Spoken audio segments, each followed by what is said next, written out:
Well, hey ho, all you first boots and flameouts. Tiki here, And Casey. and we are the Survivor Storytellers. Oh, yeah. Casey, this is legitimately a bucket list podcast of mine, bro. You're making the Really? dream happen. Well, I mean, as I said before, I am a little nervous because I feel like for me, I could pretty much talk survivor strategy and, flaws and strengths of the certain characters. I can do that like all day, every day. But this is interesting. I mean, obviously, I am an editor, Mhm. but it's also really hard sometimes to just look at the first episode. And especially in the way that they switch things up this season, trying to read the edit. Yeah, so of course, Survivor Storytellers. The big emphasis here, of course, that's for anyone not in the know. That's a nod to Jonathan Penner's famous quote to Denise Stapley in season 25, Philippines. I'm a nerd, where he's talking about how Survivor, the best winners kind of craft their own story and they're kind of playing to the narrative. And Casey, on that note, before we go any further with this, let's just kind of introduce who we are. Because I have a feeling some people might be jumping on who might not know who either of us are, possibly just because there's a lot of thirst for Survivor content out there. So Casey, you are currently in the midst of unrolling a web series. Would you like to talk about that? Yes. So I am the host, the creator, the editor for a web series called Prometheus. For anyone who's not in the know, they're online. There's a community known as the org community or ORG, online reality games. And pretty much most of these games people mimic, reality competitions that we see. The big ones being Amazing Race, Big Brother, and Survivor. So I have my own reality competition that I launched online that also launched as a web series. Now, there are a fair amount of people out there that do have them as web series, but there's not a whole lot out there in comparison to just the normal games. And then even so, there's really not a whole lot out there that actually even do it well. Mhm. I'd like to say my series is at least decent. Not trying to undersell myself, but I'd say that mine is definitely probably one of the better ones, at least that I've seen. Um, but yeah, so we're halfway through our season. We're just taking a week off, starting a new job and doing some stuff. So if you get the chance, you should check it out. We're on Facebook, Prometheus, facebook.com/Prometheus.webseries, or you can find us on YouTube. But I will be completely honest, it's a little bit harder to find us on YouTube just because we're getting started out. And Prometheus is a prominent Greek mythology figure. So there's just a lot of Prometheus when you search Okay, it up. you're bearing the lead there. There's a lot of Prometheus because there's a popular movie called Prometheus. There's that too, but honestly, I could probably find just as much Greek mythology stuff as I I'm could. sure. At least for me, the recommended stuff is a lot of Greek mythology. But yeah, I mean, there's also the prequel, the first prequel Alien film was named Prometheus as well. But yeah, I can't recommend Prometheus enough. Of course, I did play in it. I'm actually wearing pretty much the exact uniform that I was wearing on Prometheus. So, but you guys can check that out in the link in the description. Casey, do you want me to just link directly to the Prometheus channel, and then they can kind of just go from there? Yeah, the YouTube page, definitely. Cool. Oh boy. Okay. Well, I am going to Jesus Christ. I'm going to block the person in the comments. Yeah. Wow. Okay. Ooh, yeah, just saw Yeah. that. Yeah. Oh boy. What the hell? That's literally the first time I've seen anything like that on my channel. Hello, Survivor. Okay. All right. So Casey, the reason why I really feel like you and I kind of vibe on this thing is we are both very interested in Survivor from a storytelling perspective. I was, without giving anything away on the end result of Prometheus, suffice to say, I was probably one of the biggest quote unquote characters in the cast. Is that fair to say? Yeah, I think so. I think that's definitely fair to say. And so I was kind of going into Prometheus. Honestly, I didn't have a ton of strategy beyond just like be likable, generic, just like make people like me. I was very much going in with like I want to be memorable, I want to be a character. honestly, if I were to play another org, I'd probably play it differently. I'd probably play as Tyler. We talked about this in an interview we did, Yeah. So suffice to say, I am very interested in the game. Like I'm always fascinated in kind of like how these different archetypes come up time and time again, and how they're edited differently, how they, how they can succeed, how they can fail. It's like, there's only so many casting types on Survivor, where I do feel like this season is breaking the mold in that regard for sure. But time and time again, we've seen kind of like the mom role like reach the final three and then get slaughtered in the jury speech, or stuff like that, where it's like I almost feel like Survivor is kind of like a sport for me, just as far as kind of like, not even necessarily following individual players, and not even following the strategy per se, but just following how the game on its own plays out, like as a story. And Mm-hmm. take a shot for every time I use the word story. I feel like 41, just kind of blending into it, just kind of going into the main discussion here. 41, I feel like they righted a lot of the wrongs that were kind of prominent through the last few seasons of the game, where there were still twists, and I don't want to get too heavy into the twists, but they are gonna impact the narrative, so we'll have to talk about them in that sense. I think we'll bring them up when we talk about the people that the twist impacted overall.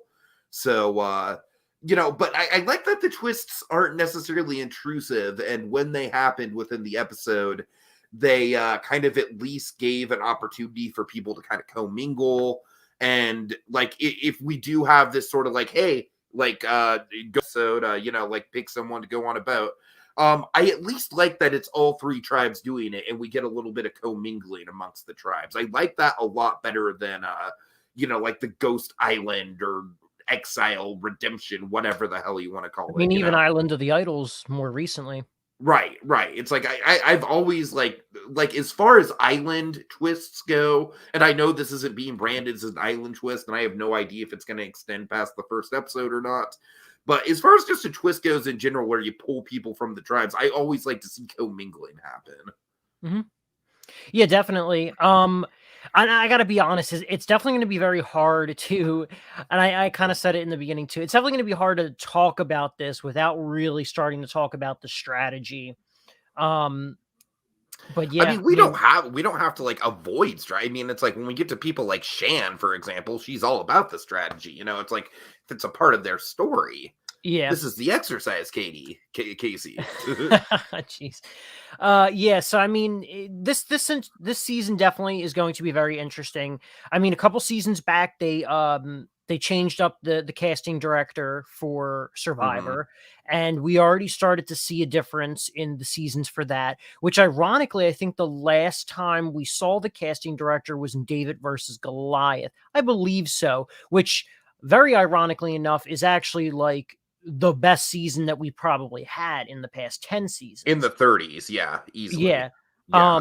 But yeah, I mean, so, with seeing different, with having a diverse cast, a very diverse cast, you then start to potentially break the archetype that was established after pretty much, we'll just say 40 seasons of this show. So that's another thing that makes this really difficult to analyze just the first episode, because we got a lot of information for the first episode, but we didn't get, we're operating in a different game. And so we have to readjust about how we look at this as a story and how we look at it from a character and editing perspective. So once again, I'm just pretty much saying that this is definitely going to be very difficult, but as we continue to go along, maybe we'll start to find its rhythm. And, I definitely took notes because I watched the premiere, and then I watched it a second time. More so it was like a skim watch, where then I like took notes.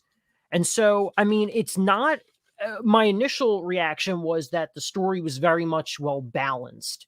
And I still kind of think that, but really looking at the numbers of it, a second watch around, it's not as well balanced as it feels on the first watch, which I guess, if anything, the first watch is the most important watch, because not a lot of people are actually watching it a second time. Or at least I would think the majority of people just watch it once and then move on. Sure. Okay, let me pose an important question to you. Hmm. Who do you think is the complex tribe? And let's not give the actual tribe names. Let's just go green, yellow, blue, because I'm not going to remember otherwise. Um, the most complex tribe.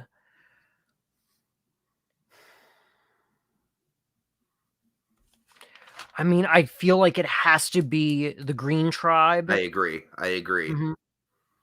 Yeah, I mean, the yeah, I'm just gonna say it's the Green Tribe, and I'm not even gonna dip into it. I think the Blue Tribe is going to probably be the most straightforward and overall the most old school-esque Mhm. tribe in how they handle themselves as characters as well as how they potentially handle the boots. I really think that those two guys, at least as of now, I think those two guys, Danny and Deshaun, are probably going to be the central figures of the tribe. I mean, even as we see Danny, I believe Danny had more confessionals than any other person in the entire first episode. Yeah, but he's also like definitively like he's got like it doesn't even come close. Like there's no one on that blue tribe that even comes close to the number of confessionals he has. So it's Yeah. it's very interesting how it kind of weighs itself out like that. I mean, I think the average for the Blue Tribe was about 2 confessionals That makes apiece, sense. That sounds right. where the one person who I'm sure had to have had at least 1 confessional, excuse me, the person being Heather. I think Heather had at least 1 confessional, but I genuinely could not tell you when she had that confessional, I what want to that say she confessional had was it about. during the opening challenge. I mean, that was the only I person I I'm remember just having it taking during like a the opening shot in the dark. I'm just taking a shot in the dark guess on that. I that's the thing. I don't. I'm fairly certain it wasn't during the intro. I'm fairly certain it wasn't during Okay. the opening challenge. The only person who I know who had a confessional during the opening challenge was Jeannie. She Mhm. literally started the challenge or the second part of the intro with a confessional. All right, so we're kind of jumping around. Let's kind of go into the tribes because I have them all listed out. Mhm. We'll kind of we'll double back around to the blue tribe because I agree there's not really a ton to say about them. But let's go to the yellow tribe first. Do you have the names of the tribes written down by any chance? Yeah, the yellow tribe is Yasa. Yasa, and I just want to point out, I really like the tribe names this season. There's something about just like easy, memorable, like easy to pronounce, easy to remember tribe names. So I really like where we're going with those. Okay, so let's talk about our resident first boot. Let's talk Abraham. Um, Honestly, like this dude is one of the more low key first boots we've had in a while, especially on the male first boot side of things. I think I would agree with that. It's funny, even though I think we could I feel like the Green Tribe, aside from them being the most complex, is the tribe that we're gonna probably talk the most about. But in terms of the Yellow Tribe, I don't feel like there's a whole lot more too much more or too much less to talk about the Yellow Tribe than the Green Tribe. Uh-huh. But for Eric himself, he wasn't super relevant during the episode. Among my first watch after my first watch of the premiere, I was just like, did Abraham have a confessional? I Okay, was you know like, what? The one thing that I do remember him having a confessional, but this is literally the one thing that stuck out to me about him was the fact that his name on the show was Abraham and not Eric, and that both of the both of the or we had the Voce and Abraham, like because I knew that Voce was gonna have his name be Voce on the show. I was not aware that Abraham was going to be Abraham. So that threw me, and that was literally the one time I even remembered him. yeah, because I mean, Voce says right in his promo content, like, I prefer to go by my last name. Mhm. Whereas Abraham didn't say that. And I'm in a fantasy survivor league. So, like, I watched all the promo videos. And so that confused me. Like, I think it was still like, Yeah, I mean, yeah. I couldn't remember exactly his first name by the end of the episode, but then I It was like, kind of I know reminds that's me of Abraham. Gonzalez from Ghost Island. Ghost Island's a very forgettable season for me, so I got to be honest. It is. For the most part, unless you're talking about like one of four people, I'm not really Gonzalez going to is the remember first boot. Yeah, I don't really So it's kind remember. of like a very her first name was Stephanie, and so it's like it was a very similar on the cast bio she went as Stephanie, and then when literally as the votes were being read, I was like, wait, Gonzalez, who the hell is Gonzalez? Like I was really thrown off by that. Yeah. This I feel like is just a very similar situation. That's believe me, Ghost Island is the bottom of my rankings as well. We're some pot to go there, but Yeah. But anyway, yeah, getting back to this though, with yeah. Eric though, during, like I said, at the end of my first watch, I was kind of confused as to who he actually was, because I had known the cast by their first names, Mhm. except for Voce, who I think his real name is David. But anyway, yeah, so there was that, and then also during my like second watch skim, I went through and I noticed that in terms of Abraham's edit, he is relevant in the first quarter of the episode, Yeah, and then he's yeah. relevant in the last quarter of the episode.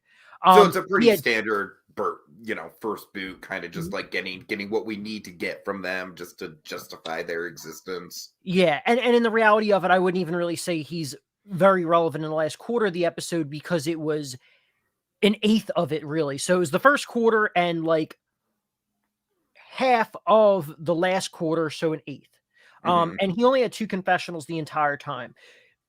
Excuse me. His setup was really just him talking about Tiffany. It was Abraham Yeah, wants Tiffany, yeah. wasn't happy with her performance, and then we come back to it at the very end, and then it's very clear Abraham versus Tiffany situation.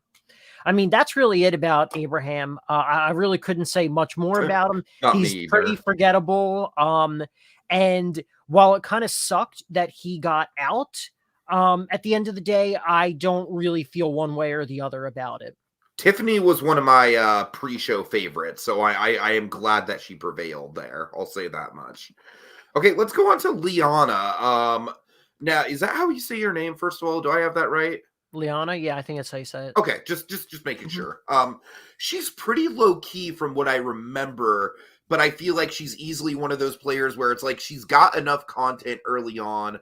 I feel like she's locked on to the core of the tribe, but she's not necessarily like an Evie where she's like really putting herself out there as like the decision maker.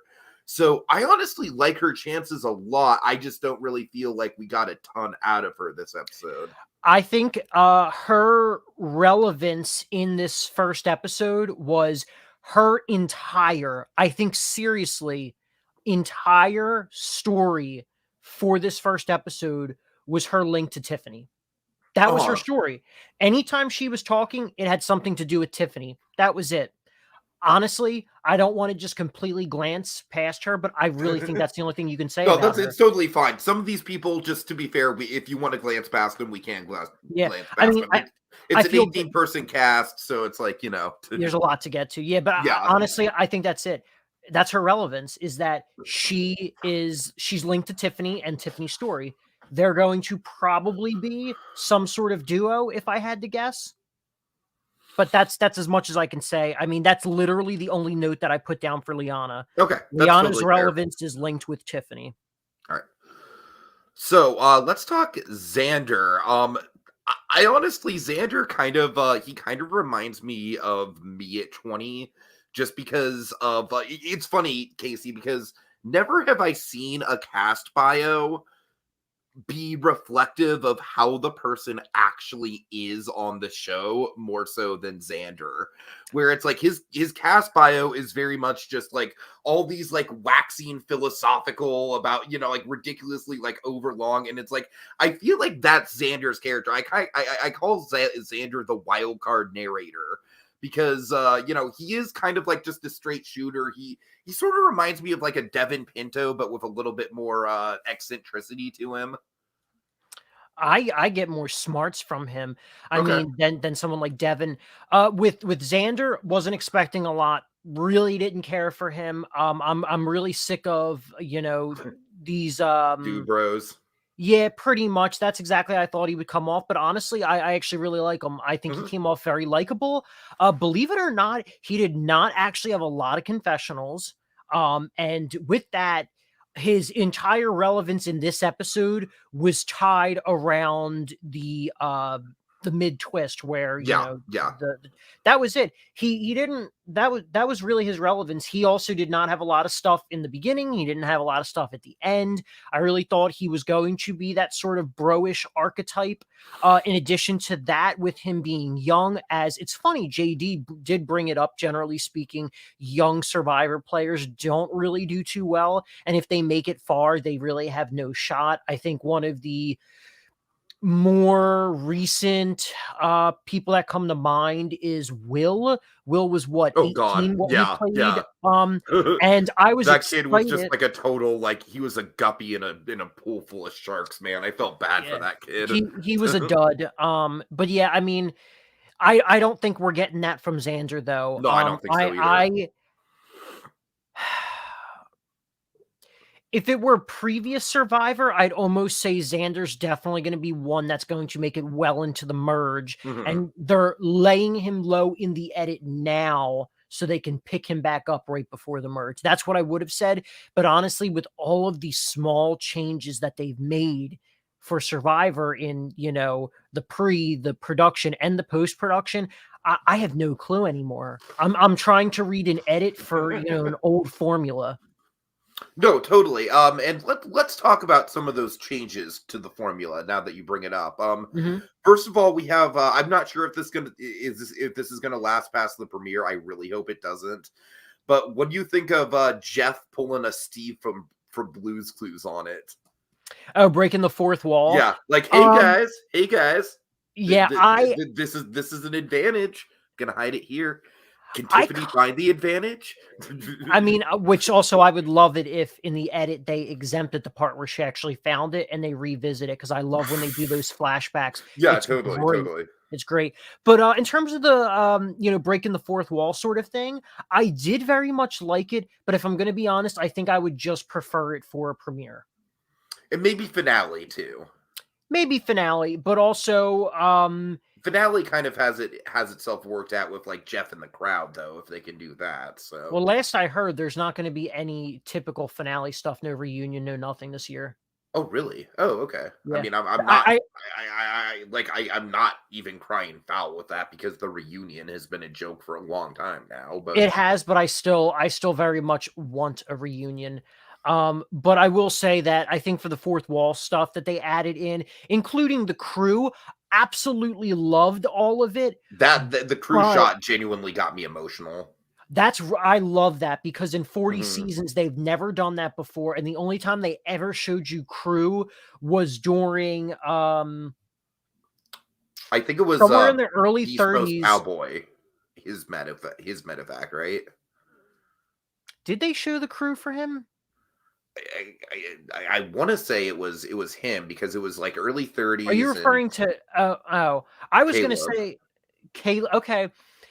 They might have actually done that for Caleb, just due to the confusion of the situation. Mhm. But generally, they're still pretty good at hiding that. The person that I was going to actually say was, and it wasn't even actually a part of the actual season, was for Dan. I think his last name was Foley, when he told Rodney, "Your mother's a whore," and then went on to bash Survivor. And so at the reunion, they said, "We did not edit that out of context, and we're going to show you I the raw remember that. footage." I remember that. Yeah, Yeah, yeah. that I loved seeing that. That was so cool. But anyway, going back to the original thing though, breaking the fourth wall, showing the camera crews, I liked it. I think it works in the premiere. Beyond that, I don't see how it works, because even Mhm. halfway through the episode, when they were doing the mid-episode twist with one representative from each tribe, they showed the camera crew like behind JD and behind Danny and them I and honestly Xander, feel like it's and an it was. aesthetic we're probably gonna have to get used to. I really feel I like mean, that's like if it's a choice on their end. if we have to get used to it, we have to get used to it. I'm not complaining about it. I would prefer not to see it. But like I Mhm. said, by the time we got halfway through the episode and we were seeing the camera crew while trying to focus on this intense piece about JD's backstory, it was it broke. It almost breaks my attention. It's Yeah, I jarring. hear you. It doesn't. I don't think it fits, because ultimately, while we know there's tons of camera people and there's tons of production people, we need to get lost in the drama that is these people, whether that's drama or strategic drama. We need to make it really feel like it's just these 6 people, which is Sure, a small sure. starting tribe. And I think that kind of stuff really breaks it. So I'm glad you're breaking this down because this is important for us, particularly because we are storytellers after all, So yeah, that is important to know, like because honestly, Casey, this podcast for me is honestly kind of like a last ditch effort for me to keep Survivor interesting for myself beyond just like watching with my grandparents as a pastime. So I'm really like, I don't know if this season I'm going to be like grasping at straws of like, no, that there's narrative here. I swear, we'll see how it goes.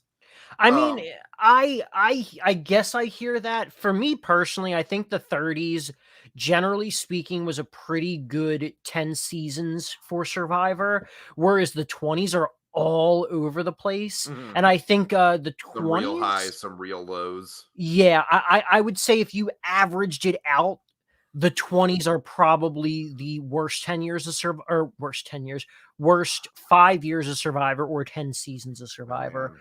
Okay. But even like even Island of the Idols, a lot of people rank Mhm. Island of the Idols as either the worst season or one of the worst seasons. And honestly, the story was there. I'd say the unfortunate part was everything that happened with Dan also, right? That was his name. Yes. Yeah. There's been a lot Which of weird Dans throughout Survivor history. Yeah, I mean, I'd say aside from that, I'd say Island of the Idols was a decent season all in all, narratively and just overall entertaining wise. But yeah, I mean, I personally still, and I think that them changing everything up this season gives me really high hopes for the future. And a couple of my friends also had said that this premiere episode felt very reminiscent of Australian Survivor, Mm. which in the past couple years is honestly, even though I have not seen Australian Survivor, it's regarded as the best Survivor from what I hear from a lot of people. Yeah, the international Survivor, it's just a time issue for me. If I had the time to watch it, I would, but I gotta pick and choose my time somehow. So, all right. Understandable. But So yeah. let's move on to the next person. So we have Voce. Casey, this guy is honestly like I really think he's probably gonna be pre-merge. Um but he is an edit that I'm very interested in following because pre-game, I would have bet like good money that he would have come off as an over-the-top negative villain. Mm-hmm.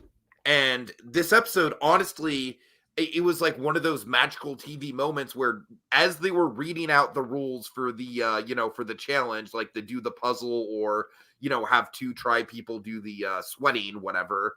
I was literally saying to myself and talking to my grandparents, like, okay, like if these tribes were smart, they do the puzzle because you don't want to isolate 2 people right away. That would either give them like an unfair leg up in terms of like putting them on a pedestal with the tribe or an unfair disadvantage. And then along comes Voce, and like it's a perfect character introduction because it's like it's literally exactly what I was thinking at the time. And he voices it and gets into exactly what he did it with. It was very David Wright-esque to me. I I think don't that think he's gonna be a David Wright in terms of like I really doubt he's gonna be an end gamer, but go ahead, sorry. Well, I think with Voce, well, 2 things. One, in terms of the first tribe twist, I actually kind of disagree. I think as a tribe, the smart decision is to go with the water. As an individual, the worst part is to go with the water because you don't want to be Mm-hmm. isolated. Now, Voce, on the other hand, I agree. The promo content for him made him seem like he was going to be a villain, and probably a pre-merge villain at that. You look at a lot of his promo material that they have. He's got a serious face. His eyes are squinted, arms crossed. He seems like he's probably that tough guy. And in my mind, I'm thinking, okay, this dude is a relatively good-looking dude. He looks really serious. He's a neurosurgeon, so he's probably very smart. He's probably someone who I'm going to hate. But you know what? Weirdly enough, he's not that. He is very much this quirky, nerdy archetype. Yes, a David Wright, or even, while no one can mimic Christian, a Christian type character. Now, I would like to believe that Voce is not a pre-merge boot. I actually think that they could potentially, or he could potentially make it very far into the merge. Whether or not he wins, I don't really know. But I think if he's a pre-merge boot, the setup for that is the line that was delivered by Liana, in where she said, I'm 50-50 on Voce. If he is a pre-merge, I think that was the line that was foreshadowing his. I don't think he's good. I don't think he's in a good position on his tribe right now. That's what I worry about. I think he's in a fair position. He could not, because he's a flip-flopper, but I think he could very easily flip one way or the other, due to the fact that people do like him, but they don't know what they want with him. And so you see someone like Liana and Tiffany, who are paired up together. Then they did say, Evie said more specifically, she actually really likes Xander and Voce, because, or maybe it was Liana that actually said that. One of them said that, where they kind of liked those two guys together. But I think what we're probably really looking at, based on what the edit was, from my interpretation, what the edit was setting up, was that Liana and Tiffany are going to be close, and Evie wants to keep it girl strong, so it'll probably be the three women. And so with that in mind, I have a hard time picturing them booting Xander before Voce. Which is, kind of what I'm thinking. Yeah. Which, I mean, to break our editing talk real quick and our story talk, from a strategy standpoint, it frustrates me a little bit that they did go with Abraham, because I think 6-person tribe, it was not a good call. No, absolutely not. And they made it horrible. Clearly the most jacked person on that tribe. Yeah. Well, I'd say Xander was, but Xander, that's true. I'd say Abraham. And the thing is like, I get it from a female perspective. Generally speaking, they are, often booted out pretty early. But from a strategy standpoint, and from this show's perspective, we literally haven't had a female winner in forever, and it's like there's such a bad drought. So 100%. But the thing about it is that right off the bat, Jeff already said, look, it's going to be fast paced. It's going to be more difficult. You need to do A, B, C, and D this season. And in addition to losing challenges, you're losing your Flint. You're getting rid of someone that is potentially going to keep as many of them together as possible. And also, I believe, don't quote me, but I believe I heard that this season there are no swaps.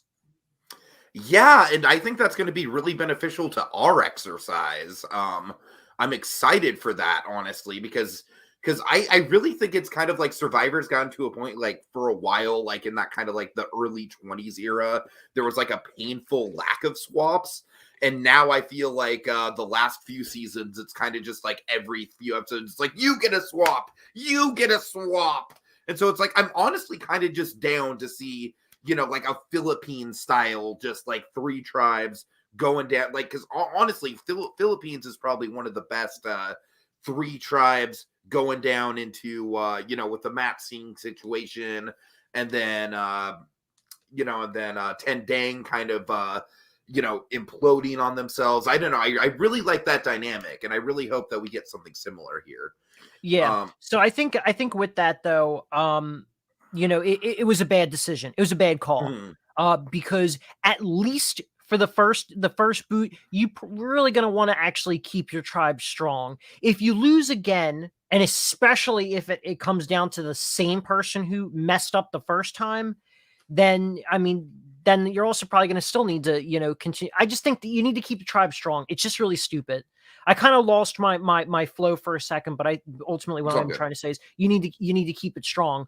But I get it. people are trying to put future strategy ahead. So people are, which actually right there, people are valuing strategy over tacticalness. Tactical is your short game, strategy is your long game. And people are valuing the strategy over the tactics. But anyway, Voce, I think we kind of said it. Yeah, I think we're done with them. Yeah, so kind of moving on. All right, so let's go to Evie. Evie is spelled with 2 V's, I believe, but I could be wrong. Thank you.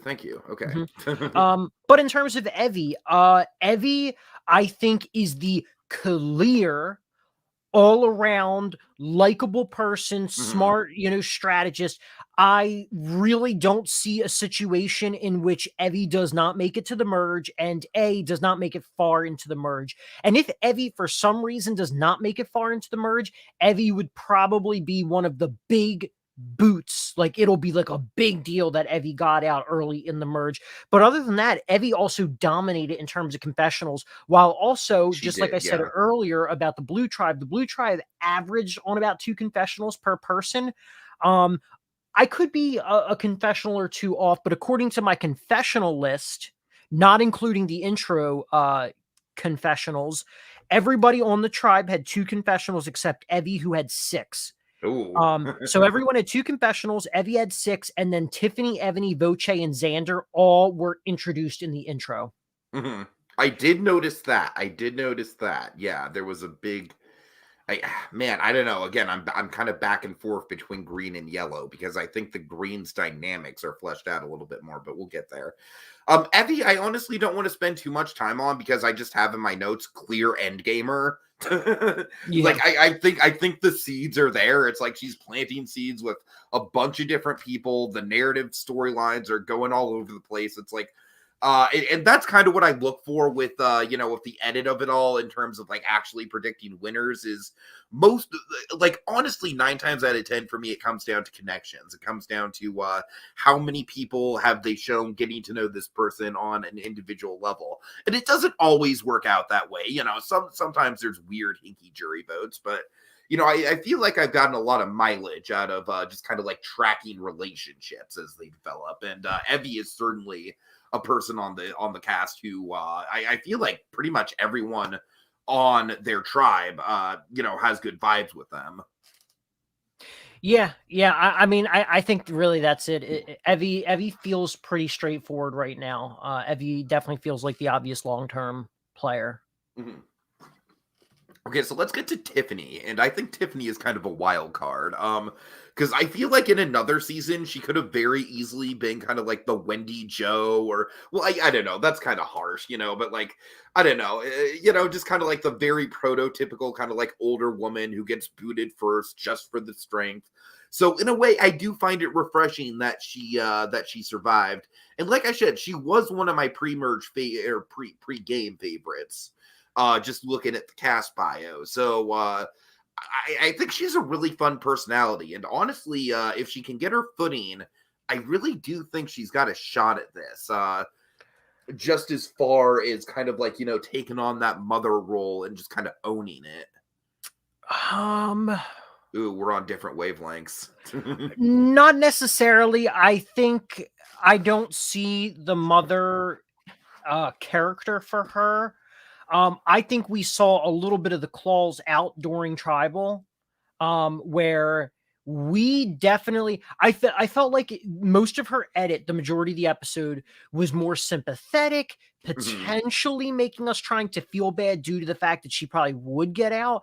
But then literally at Tribal, she was claws out towards Abraham, and we got to see a different side of her. I don't get the mama, the mom edit where, everyone likes her. She's sympathetic. She gets taken to the end. I think she is... I feel like I still don't feel like she's going to go far. And if she's going to go far, it's literally going to be to the detriment of the Yellow Tribe. They'll consistently keep her around, even though they're losing and they're barely surviving. But with Tiffany, though, a very interesting thing. Am I able to talk about the companion series in this podcast? The companion series? What is their game within a game.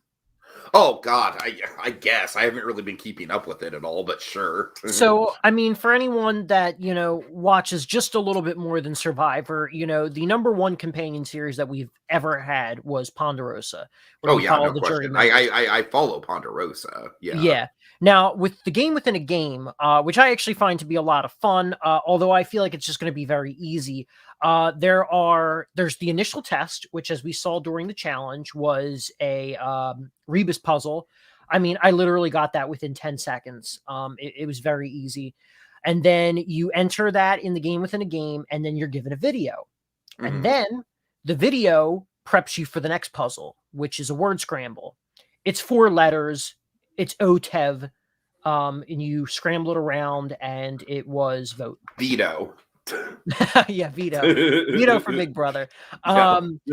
But no, it was vote in this instance. Okay. Okay. My mind did initially go to veto though. Yeah. Um, Like, how could it not, right? yeah, but Like, it's I funny haven't watched though. Big Brother in like 5 years, and my mind still instantly goes there. Yeah, it's an iconic challenge. But yeah, so it literally said OTEV, and I wanted to say veto at first, but then I got vote. Real easy puzzle. So Mhm. the final video for the game within a game for week 1 or episode 1 talks about how,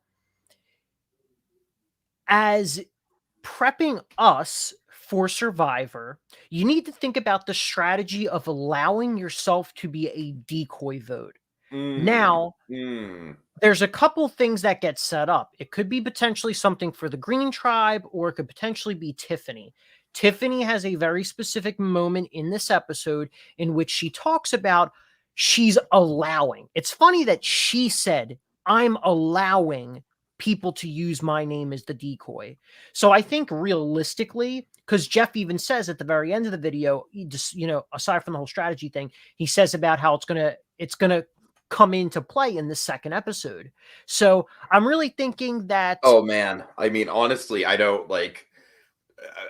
That's kind of getting into like spoilers for me a little bit. Like, don't worry about bringing it up. I'm just saying, like, I don't think I am going to partake just because, like, I like going into the episodes as fresh as possible. yeah, I mean, I'd say in the reality of it, it can't be that much of a spoiler, because the thing is that, I mean, if it literally, I don't know. I mean, I'm really not sure, because you also can watch the previews. You watch the previews at the end of the episode, and they usually set up 3 narratives. And we saw Mhm. in the next narrative for the Blue Tribe they're setting up is trying to pump Nasir for information just to boot him.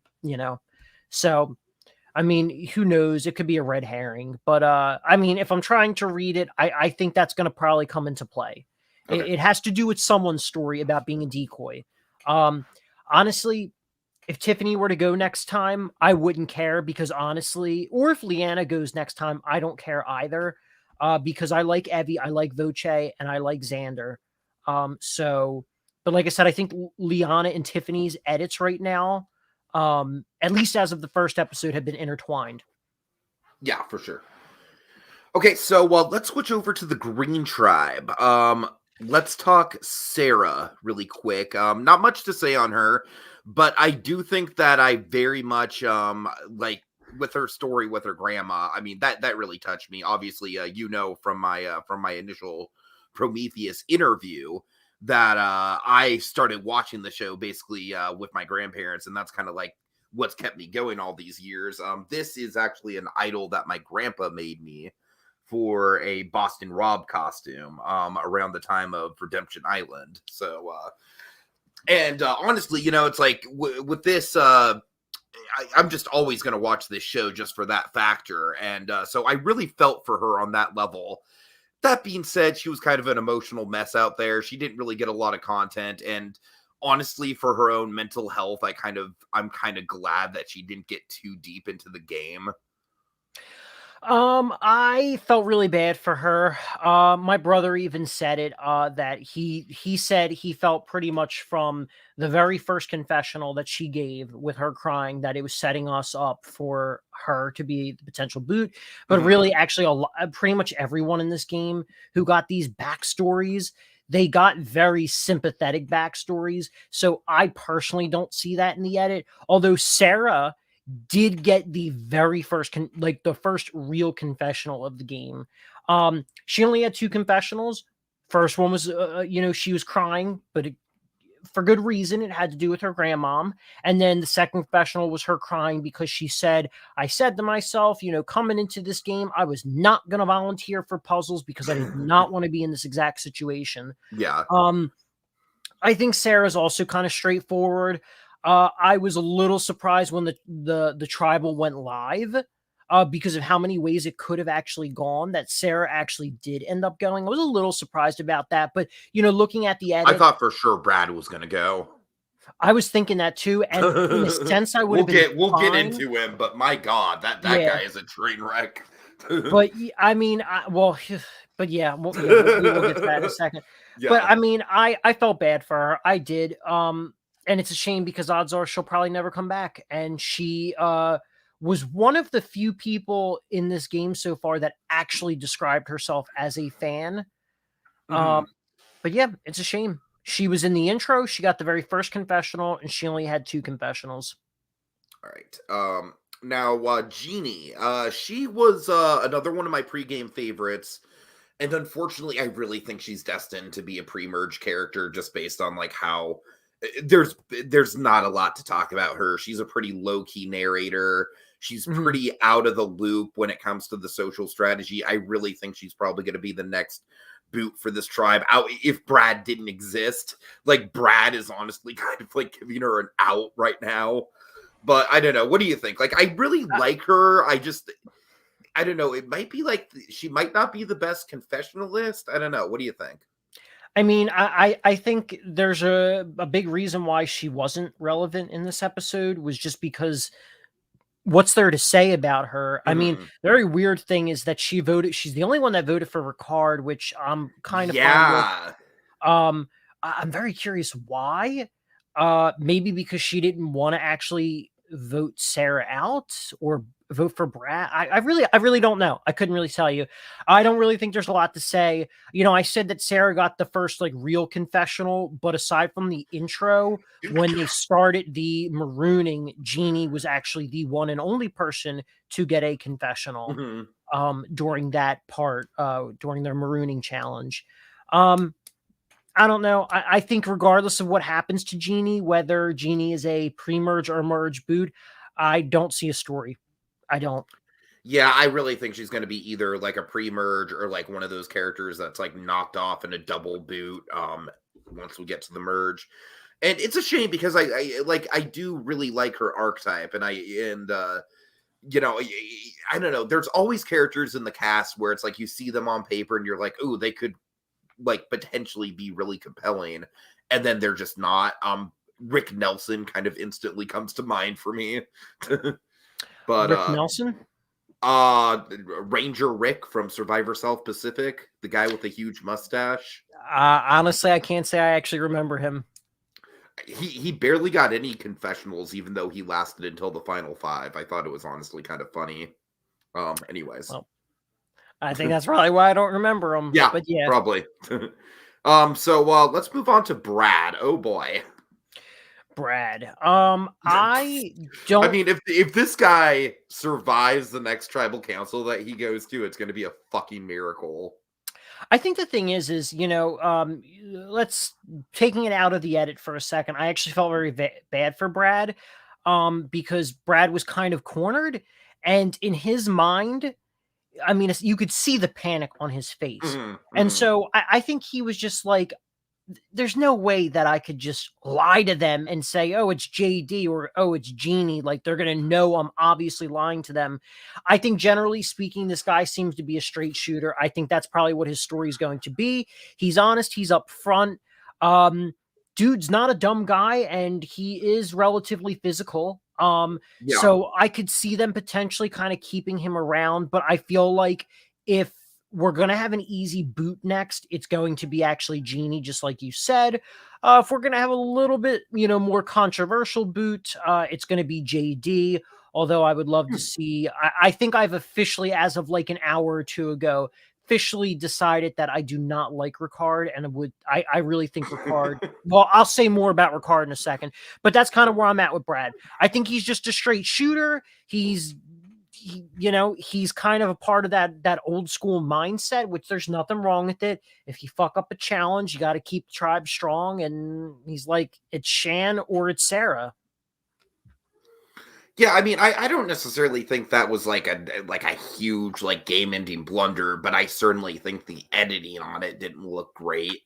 The confessional about like, oh, are we playing 2000 Zero Survivor? Like that was an accurate statement to what he was doing. So, but it's interesting because I really did think that he got torched this episode. So I was just kind of thinking like, oh, Brad, next one out. But yeah, you're right. When you look at tribe dynamics, it really is kind of like Jeannie is more on the outs than he is at this point. Like, because she was just completely left in the dark that vote. So, well, that's the thing. We don't actually know. Was Jeannie, or did Jeannie's just like, I don't like Ricard. He's he's a shit stirrer. Like he needs to go. Or was that Jeannie setting Ricard up to potentially, or setting JD up? What if JD? That's the thing. What if Jeannie just comes out in episode 2 and she's like just like a freaking like Lauren Rimmer level strategist? That'd be amazing. I'd be very surprised. But I think also, what I could honestly see it being, we even saw it in, the most recent season of Big Brother, where, it could be a situation in which Ricard's like, hey, Jeannie, write my name down. That way we could easily blame like Brad or JD going forward, Sure. Okay, so yeah. But also, one last thing. Anything else about Brad? Yeah. With Brad, I still don't 100% agree with the whole like 2000s comment, because like I said, I think ultimately Brad only said what he had said because he was cornered. Okay. It's a 6-person tribe. You have 4 people in a circle. Sure. And the obvious choice are those 2 girls. So like, what do you really expect him to say? Like on some level, his honesty might win them some points. Yeah. I mean, who knows? But yeah, I hear you. Okay. So let's get to like numbers wise, was he the biggest character? Because he felt like he was all over the episode. JD. He did not have the most confessionals. He had the most confessionals on the Green Tribe, though, only by 1. And like I said, my confessional count could be off by like 1 or 2, maybe, that I missed. Sure. Because I actually officially don't have any confessionals down for Brad. But like I said, I was like skim watching the second time around. Oh, I'm sure Brad got at least 1 confessional. But that's the thing. Even thinking about it, I can't think of a single time Brad actually got a confessional. I'm sure he introduced it. Like I'm pretty sure he had like a brief confessional, like introducing his ranching and stuff like that, and how he's going to be like it was a pretty generic confession. Oh, yeah. Sure okay. was in there. To mark it down, I think that is literally the only time. I honestly was getting that confused whether or not I saw that in the promo material, but now that I think technically it was part of the promo material, but it was also in the episode proper. Yeah. Yeah. So I mean, yeah. But anyway, for JD had 4 confessionals, which was the most. JD was also one of 3 of the Green Tribe to be introduced in the intro. Mm-hmm. And I, looking at the preseason content, really like JD. He seemed like he was a player in the first, but not like a player that you definitely want to root for. But then we saw him in this episode, and it was anything but what they had portrayed him in the promo content, which almost makes me think that I don't know. I'm still having a hard time wrapping my head around the possibility that he actually is a very early boot. But I could definitely see it being maybe a JD versus Ricard situation.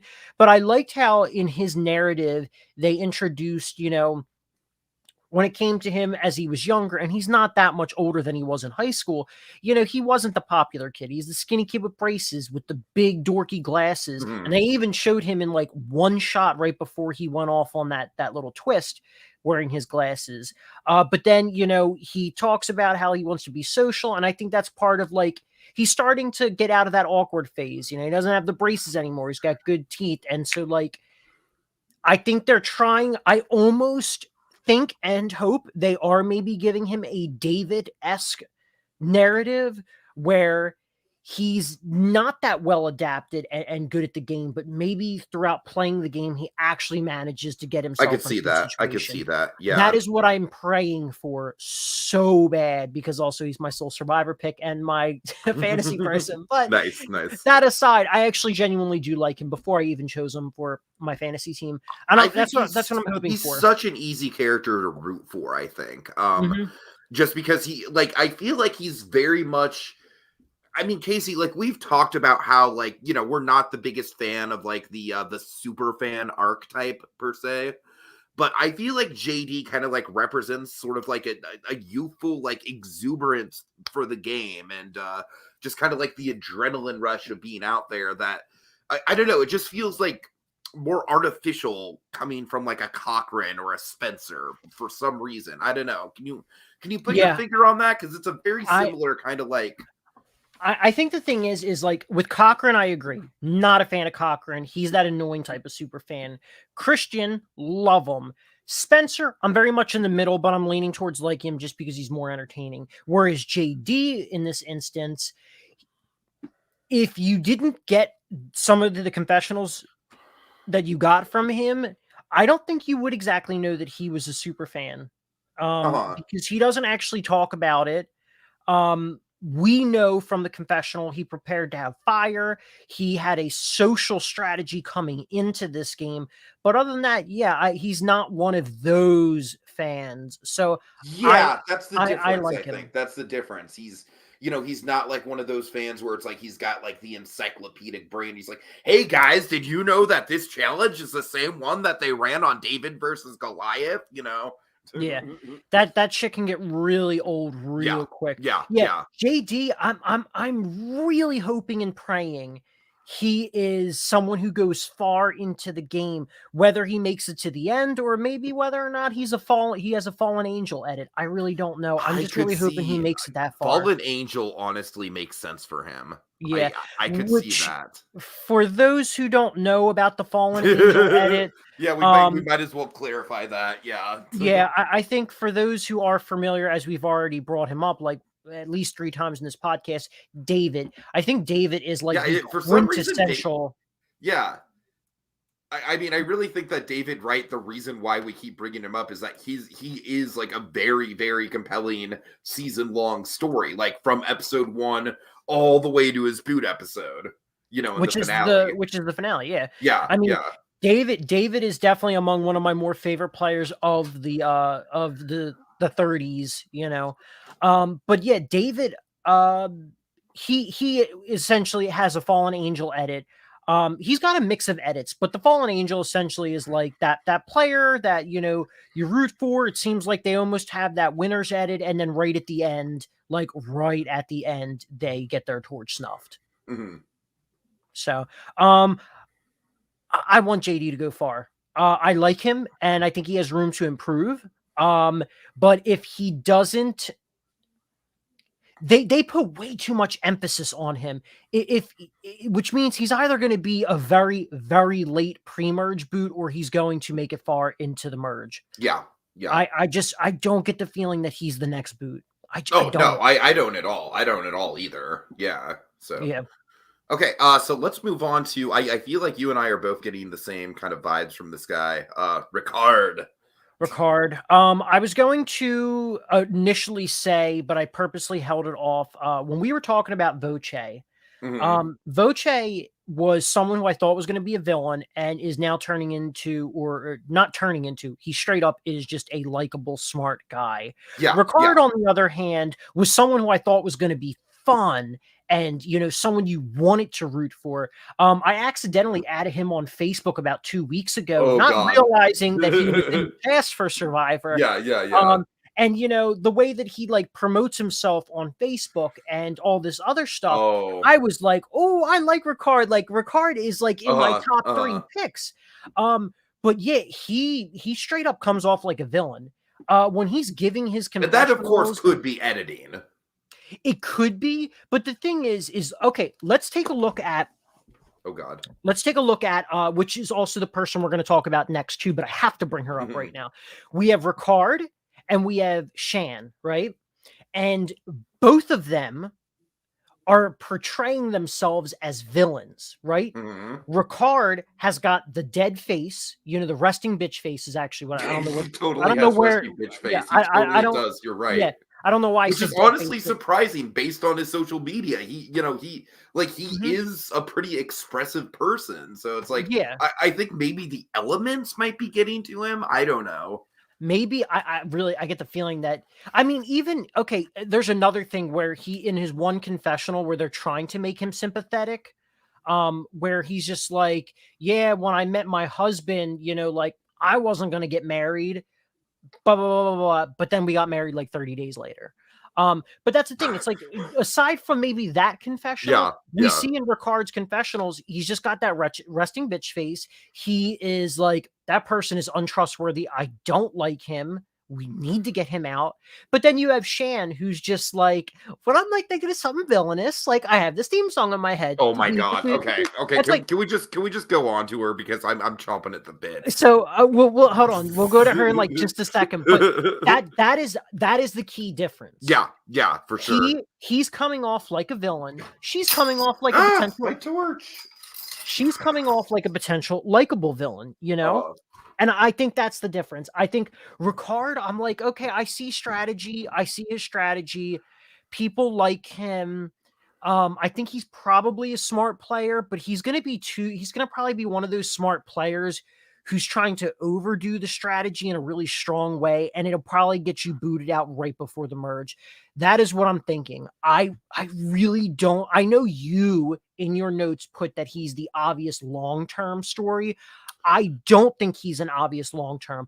I think he's going to be one of the key and biggest players of the of the pre-merge. pre-merge. And Okay, I'm that's a good call. That's a good call. yeah, and I'm hoping that's what it is. The I'm only reason hoping I that he have gets him out as right like before. obvious late gamer is because again of my he did have a lot of hands and a lot of different people's narratives just in terms of who he was talking to. But no, you're right. I can see that like overplaying for him very Yeah. quickly. And So also, I think we're in agreement, or at least I'm in agreement with myself. Brad had one confessional. Sarah and Jeannie had two confessionals. Shan had two confessionals. JD had four. Ricard had three. So mhm. Ricard and JD are up there for the most. Although Shan, in addition to having her two confessionals, she, along with JD and Sarah, were in the intro. So Yeah. just kind of looking at the confessional count there. But Okay. I think that's it for Ricard. I think he's coming off like a villain. I think he'll be a villain and not a likable villain. All right. On the other hand, do do do do do do do do do do do do do do. Oh my god, dude! Like I'm straight up fanboying for this girl. I really am. I this is exactly what I want in a Survivor player. Like she's funny, she's self aware, but at the same time she's very devious. But she doesn't take being devious as like some sort of like like oh I'm a bad. I don't know. I just genuinely like. I feel like I'm kind of like I need to root for her just because she's Italian. She's half Italian. And my grandma is like my grandma's mother. So my great grandmother is full blooded Italian. Mhm. So, anytime there's an Italian person on Survivor, I always kind of feel like a rooting interest. But man, Shan is just, she's easily one of the earliest people from the cast that stood out to me just because, like, when all the people were announced, one of her things is like, oh, she's a pastor who's also a stand-up comedian or an improv comedian. And like, how can you not look at that alone and just not be intrigued? Yeah. And so for Also, me, I've met some Christian comedians, and I generally say they're very safe comedians. So, oh no, no doubt, no doubt, no, yeah, for sure, for sure. I mean, um, I look, I'm not expecting her to like, yeah, I just think it's interesting. oh, 100%. I think that's the thing. She leads with. I don't know if she actually told anyone on her tribe that she's a pastor, but yeah, I mean, I was like, okay, this girl seems like she could be fun in her preseason content. And then Mhm. for my draft, I didn't have high expectations for her.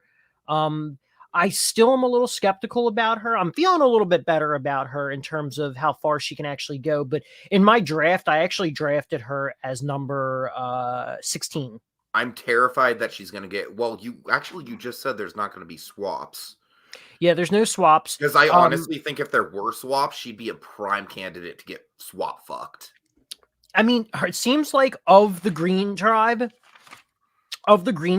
she, I think, actually has the best social game. I totally agree. Yeah, and as she even and it was funny because by the time we got to their tribal council, I said to my family, because we all sit down and watch it together. I said to them, "It's very weird. Why didn't Shan get any blame for that challenge, and Sarah got all the blame?" And then I was like, I guess, like, as she did say in her confessional, it could be due to her social game. Her social game's strong. The challenge side of it was low, so that kind of puts her actually in the middle. Mm-hmm. And then in addition to that, I guess another thing too is I believe Sarah was apologizing, which then in Survivor, you can't really apologize about certain stuff because it automatically puts a lot of guilt on you. We especially see that at Final Tribal Councils, people that tend to apologize end up losing the Final Tribal Council. But anyway, I'm kind of getting sidetracked a little bit. But as for Shan, though, she's got the strongest social game. I could potentially see her being an early merge boot, but she'll get a lot of airtime due to the fact that she's fun. She has fun with it. And I think that's what we're seeing in her edit. Okay, so let's move on to the blue tribe. I honestly think this is going to go by super quick. We've already kind of like touched on half of them already, but so Heather, pretty much the resident UTR under the radar person of the cast so far. I mean, from the little that I've seen of her pregame, I like her. Like, I like that they're casting more older women on the game. Just in general, it's a refreshing change of pace. I like the fact that there's only one kind of like prototypical, like bikini girl on the cast. And I would say that would be probably Erica, maybe. Oh, Erica's your bikini girl? Who would you say? Sydney, maybe? So could you just define bikini girl? Like the Morgan. It's just the sex appeal? Is that what you're just saying? Yeah. Like the person who's cast strictly for that. Erica would be among one of the bottom people that I would say that. Also, I don't want to talk about this too long because it feels a little weird. But I would say it's Sydney. All of her promo content, she's in her leopard print bikini. Okay, that's fair. She comes off. Honestly, the only reason I bring it up is that it's a casting and archetype that I really have not liked. And I feel like with the casting this season, they've done a good job of really diversifying it. Like, it used to feel like every season it was literally like half the female cast was like kind of cast as that. And this season it's a refreshing change of pace. That's like, I feel like all the females kind of across the board very much define themselves not just in that way. So I'm really giving I didn't mean to make you uncomfortable with that. No. Yeah. You didn't make me uncomfortable, but sometimes kind of starting to talk about women's appearances feels a little, No. I totally get. I didn't want to get into that. I'm just giving the show a compliment. I mean, I guess actually, if we're talking about the archetype, that type of player, that's like kind of fine. But yeah, I didn't get that vibe from Erica. I mean, but also just to kind of say one thing about Heather, so then we can move on from Heather. Sure. I'm sure she had one confessional. I don't even have one confessional marked down on my notebook for her. Couldn't tell you anything about her. I genuinely know nothing about her. For some reason, don't hold me to this statement.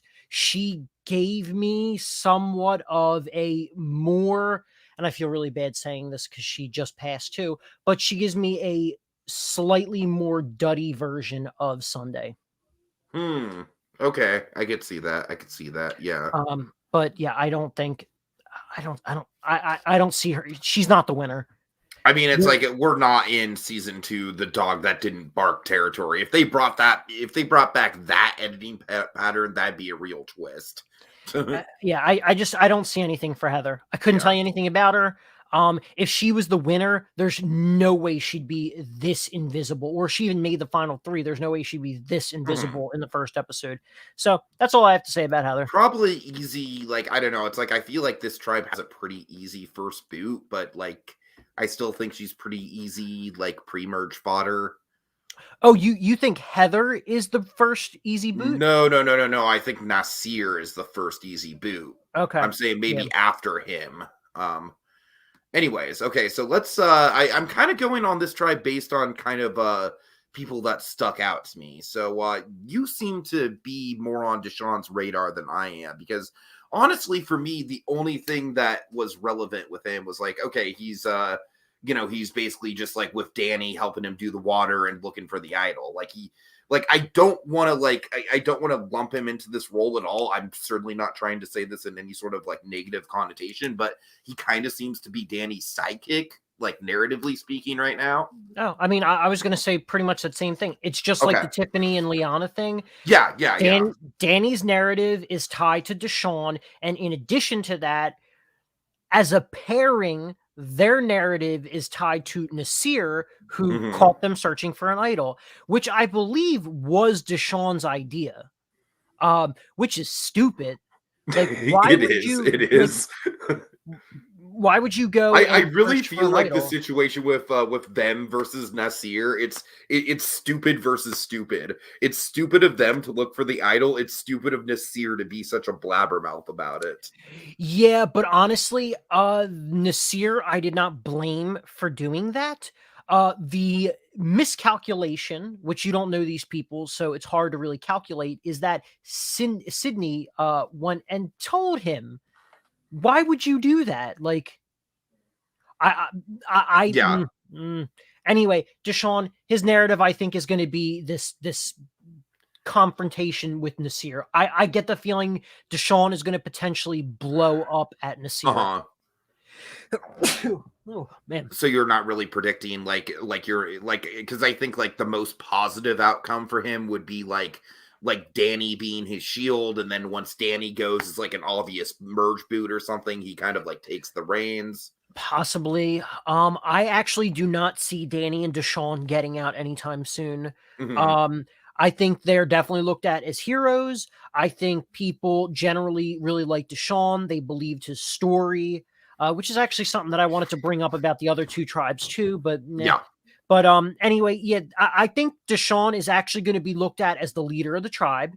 He's going to be looked at as a really good guy that people are going to want to stick with. He is going to be potentially the head of the snake for this tribe. Okay. Danny, on the other hand, he'll either be a right-hand man or he'll get tangled in confrontation and he'll get booted. Interesting. That's the edit that I'm seeing from him right now. That's really interesting that like I saw Danny as the leader and you see Deshaun as the leader. I'll definitely. Sorry. I switched those up. I apologize. Sorry. Oh God. Danny as the leader, Deshaun as the sidekick, confrontational guy. Which I think comes from his one confessional where he was like he was offended that Nasir told on him for searching for an idol. It's like, dude, you came up with the idea to search for this idol and got caught, and you're mad at someone for catching you? Play stupid game, win stupid prizes, you know? You know what that actually kind of reminded me of? It reminded me of, this is like maybe a deep cut, but do you remember Cambodia, like episode 1? Jeremy is looking for an idol and Fishback is kind of, making murmurings around camp about him looking for an idol. And when people tell Jeremy that Fishback has been talking about him, he's visibly kind of annoyed. But, Jeremy's game, it's like, look at later on in the game, Fishback is like easily one of the biggest allies for him. Like, he is easily one of the biggest pieces in Jeremy's game moving forward. So it's like, you really can't let little things like that, disqualify you from working with people, Yeah, I guess the difference is that Jeremy was an established character at that point. This guy is not.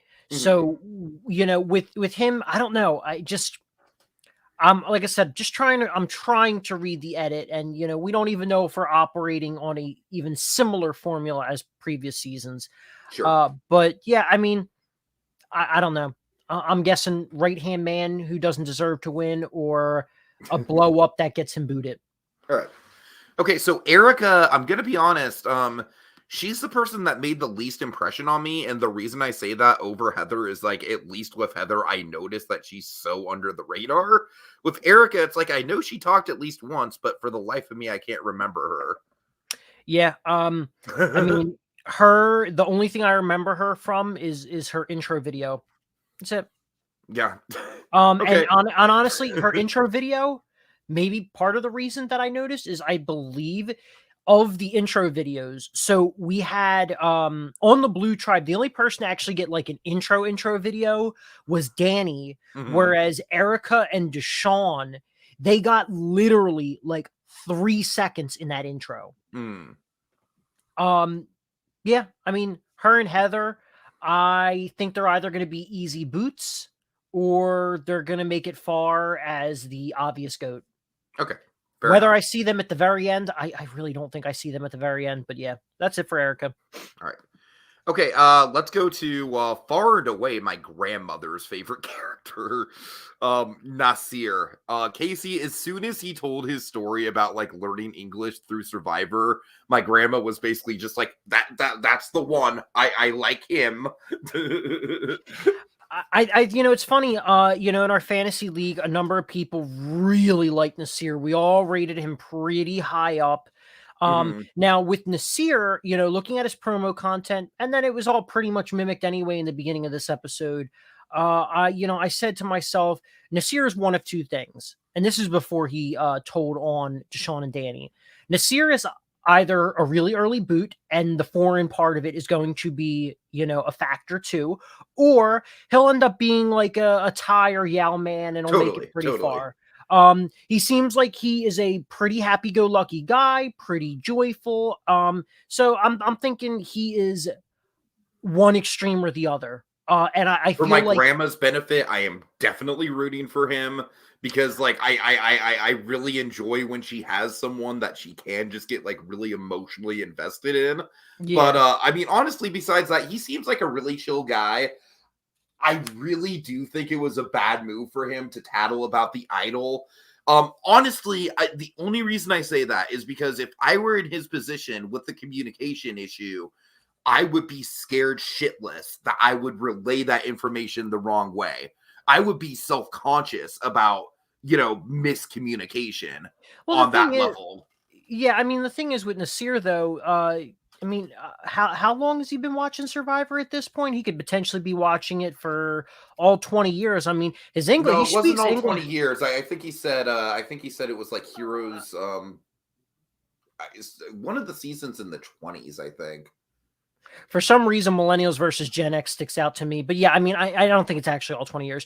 But I mean, even Yeah, so, he speaks English pretty well. So even so, sure. watching all of these seasons, he seems to have learned a lot. But I get that. I get the fear of, not being a native English This might speaker. just be my own personal anxiety coming into play because it's like for me, I am very much a not shake the boat type of person. I am very much kind of like a let the people sort of like, implode themselves kind of player. But I don't know. Maybe that's why I generally speaking don't do well in these games. But is that I'm not very proactive. But Yeah, I don't know. But yeah, with Nasir though, I think more than any other player this season, I really get extreme vibes from Nasir. He'll either be uh-huh. one end of the first boot of his tribe versus Or he'll another be end. like the Tai Trang. Yeah, where like I said, I really feel like I hope he makes it far. I I do really too. do. Not only the fact that it would really suck that they have this foreign guy who's excited to play the game and then they boot him. No other reason than him trying to actually, he had a good idea about it. And in addition to that, I'm sure the foreign part of it makes it difficult too. Mhm. But as we saw in the previews, though, he is their guy. He is the guy that is going to build their shelter, help them with fire, and which is why they're trying to pump him for information so they can just boot him easily.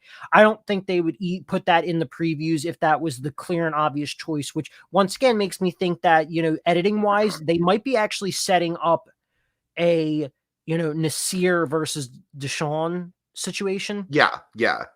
Okay. Um, but yeah, I mean, that's it. I think he seems like he's a really likable guy, and I'm really hoping he ends up going all along the line of the like Thai Yao Man route of Sure. foreigners. All right. Only two people left. Let's talk Sydney. Only one confessional, right? Two. Two. Okay. Honestly, there's not a ton to say about her, but she very much had a solid head on her shoulders. Like every time she spoke, she seemed pretty damn smart and self-aware. So for me that counts for a lot. I honestly, out of all the characters, I really have a hard time like placing, like, she could be like a pre-merge boot that just kind of slips through the cracks. She could be, kind of like mid-merge. She could be an end game. I really don't know. Like, she is, for me, my biggest question mark. I had her ranked relatively high for a number of reasons. I don't see an early boot from her. I think she'll be able to potentially use her looks and flirt and all valid strategies. She'll be able to use her social skills to get in far. She was attempting to at least get crabs for the food, but yeah, I don't know. I don't actually, after seeing the episode, I had good vibes in her promo material, but not this, because she, even kind of says like, still relying on daddy's credit cards. Like, she comes off as like that white girl. So, and then also she told on the seer for saying that, he called Deshaun and Danny. Yeah, I don't know. I'm getting she could to potentially be I think she'll potentially be far into the game, but I think she's definitely going to be a potential villain. Okay, I could see that. Yeah, and Sydney, Nasir, and Deshaun all had 2 confessionals. Heather and Erica had 1. Okay. All right, and finally, let's get to. I honestly think this guy, in spite of having those confessionals, he's a pretty damn straightforward character. Like, we've seen his exact archetype time and time again. Danny. Yeah, Danny. 6 confessionals. I think that was tied with Evie. Yeah, Evie and Danny had the most confessionals. Once again, I think they're setting him up to be the leader, the one that everyone really likes, someone who could potentially be an early merge boot just due I to the feel like fact if that, there's anyone who's being set up as a merge boot, it's him. yeah, he'll end up like fumbling the first hit immunity challenge, and they're gonna see him up, ex NFL player, really big guy. He's Mhm. running the blue tribe, Luvu. We got to get him out now. That's what I'm thinking. I think he and his tribe are going to dominate the pre-merge, only for him to potentially be set up as the very first boot of the merge. I do like him though. I wasn't really sure how I feel about him, but I very much do like him. I think he, aside from potentially Nasir, he is my favorite on the blue tribe. Okay. Yeah. I think for being such a straight shooter guy, which a lot of times that doesn't really translate well to good TV. I do think he's very likable. He's obviously is an NFL player. He's got a camera presence to him. He's kind of trained in that. That's part of the gig. Mhm. So he's very natural on camera. And I honestly, Casey, if what you exactly described doesn't go down, where Blue Tribe dominates and then he is the primary target come the merge from the other 2 tribes, I would be very surprised. I Yeah. would, like, every round he lasts post merge, I am going to be more surprised, because, like I said, I really just feel like, as much as I like him, he just has merge boot written all over him. But you never know. It's like this guy.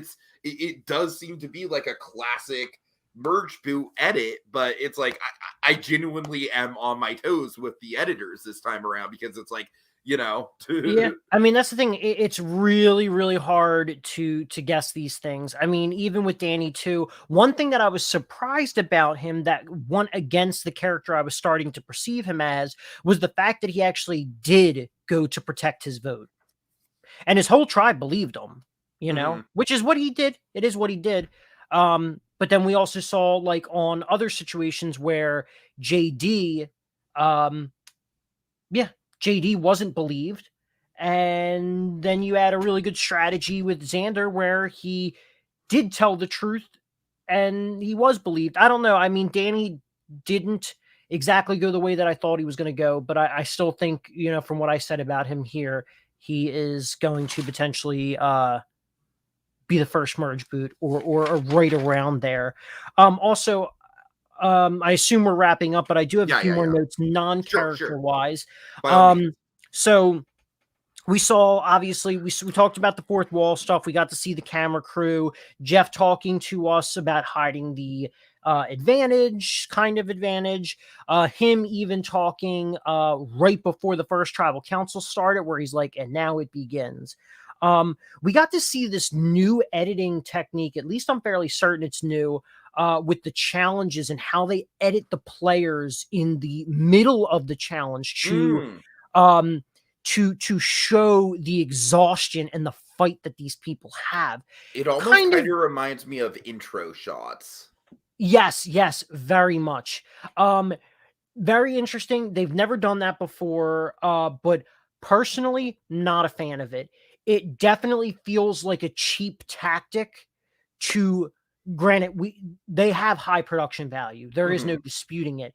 But that kind of editing technique feels like something somebody with low production value does to present themselves as higher production value. Totally. So not a fan of the flare editing during the challenges. In addition to that, we also got that sort of similar-esque flareness when they introduced the backstories for the character. I did like that. It only works for when they give their first big confessional to their backstory, which I think we're still missing a couple people. So maybe if they do it in episode 2, I'm fine with it, but it definitely feels like it should be a premiere only sort of thing. Excuse me, I keep burping. And then the last thing is, which we don't see often in Survivor, but we have seen it a number of times throughout the seasons, is the special transition that they use when they want to do like a flashback. Oh, yeah. It's like burnt edging along the image. I really do like that. I wish, generally speaking, they did that more. I have a feeling we're going to get that more often. I really hope we do. And I think one of the last times that we saw that, aside from Winners at War, at least I think wasn't that whole Tony episode kind of presented in that way? Yeah, because maybe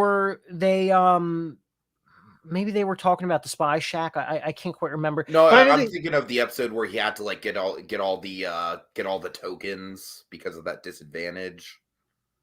Oh yeah. I mean, they did it a couple times. They did it on, they did it a couple times in general, but in a non-returning season, I think the last time we saw it, and I could be wrong, would have been David versus Goliath. I feel like they did it in the middle of the season when someone found a hidden immunity idol. Yeah. And then like after the commercial break, they end up saying like, oh, they're all looking for the hidden immunity idol. I have it. And we didn't know that information before. So then they did this like comedic flashback. Totally. That was great. Yeah, that was great. It was entertaining. It was funny. And I want to see that with this season. And I think a really cool instance of it would be if Tiffany managed to get the Beware advantage. And then like, let's say she has it and she needs it for episode 2.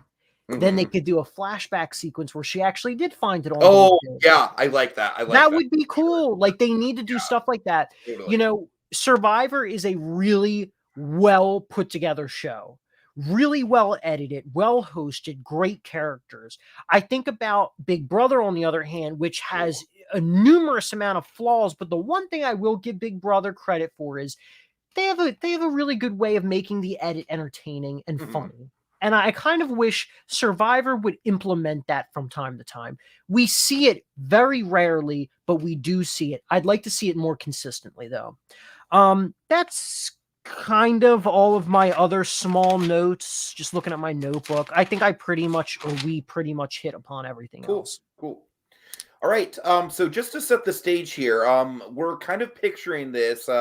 By all means, guys, if you want us to do more, I'm down to. I've also got a couple other people who, might be interested in coming on as well. So, but as it stands now, Okay, now Casey, we might actually have to discuss this because if there's not going to be a swap, then what? Because I do think we should do another pre-merge check-in at some point. So maybe like, I don't know, like episode 4 or so. Yeah, I mean, we can talk about that definitely after. Like I said, I'm fairly certain there's no swap. I think if anything, we might see Like a Matt Sting. maybe. I don't know. That's the only other thing I think of. I mean, I mean, we're gonna come up with some sort of. We'll cross that idea. bridge when we get there. Yeah, it's hard to tell. We'll need to do a little bit more research. But we'll definitely do at least one more pre-merge check-in, hopefully in the middle of the pre-merge as much as we can plan it. And then we'll do one episode in the merge. And then as far as I want to do it, I want to do one episode penultimate, kind of like basically setting up the people going into the finale. And then one final episode kind of like laying out everyone's story, like, basically doing what we just did, but with the context of the whole season. Yeah, definitely. So, okay. Yeah. So that is the plan so far, guys. I really hope you like this. We are the Survivor Storytellers. And until next time, the tribe has spoken, and that's goddamn the most unoriginal outro ever. We need to work on that. that. Well, we're closing the book on another episode of Survivor Storytellers. We'll workshop it. Yeah, I like that one though. Okay. All right. Have a good night, guys.